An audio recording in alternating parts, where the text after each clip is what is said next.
Good morning everyone. Another day para tayo magtrabaho. It's Monday, the first day of the week. And today is June 15. So anyway, I just like to give some insights about sa paano ba tayo tumanggap ng disiplina sa ating mga magulang. Ako naranasan ko rin bilang anak at I was really disciplined by my parents, especially kay Papa, na talagang ayaw niya na maging tamad. Ayaw niya na magsayang ng oras. At kay Mama naman is more on protection. He keeps on monitoring us kapag ginabi kami. He keep asking us kung nasaan na kami. Especially before, walang cellphone, mahirap yun. Talaga naman, ang magulang ko ay hindi yan matutulog kapag gabi na, talagang hihintayin ka hanggang makauwi. So same thing ngayon sa panahon natin ngayon, ay minsan ang mga kabataan ngayon kapag hinahanap ng magulang, they were being advised na umuwi na dahil magabi na. Sometimes they will complain. Sometimes they will give back some questions about bakit kailangan umuwi ng maaga. You know, kapag tayo bilang mga anak, kapag ang mga magulang ay mayroong mga sinasabi sa atin, hindi po yan para ikasisira sa atin. Hindi po yan para tayo tanggalan ng kaligayahan. But we are just being protected ng ating mga magulang. They just want safeties para sa atin.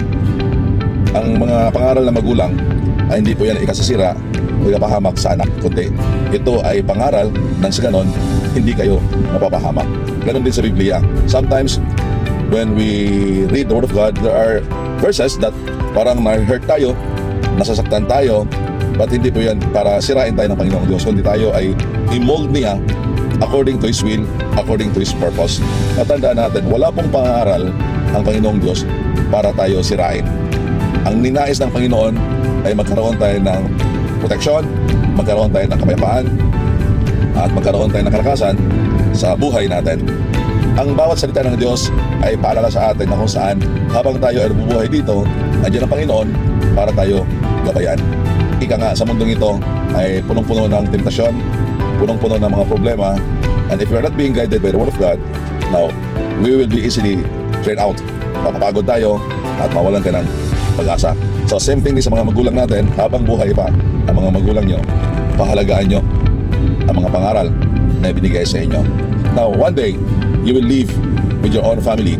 You will establish your own family. And I believe, same thing you will do to your children. Pag yan ay ginabi na, hanapin nyo rin yan.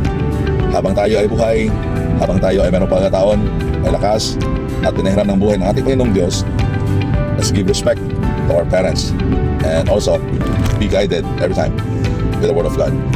God bless and enjoy the day and always be safe. Thank you.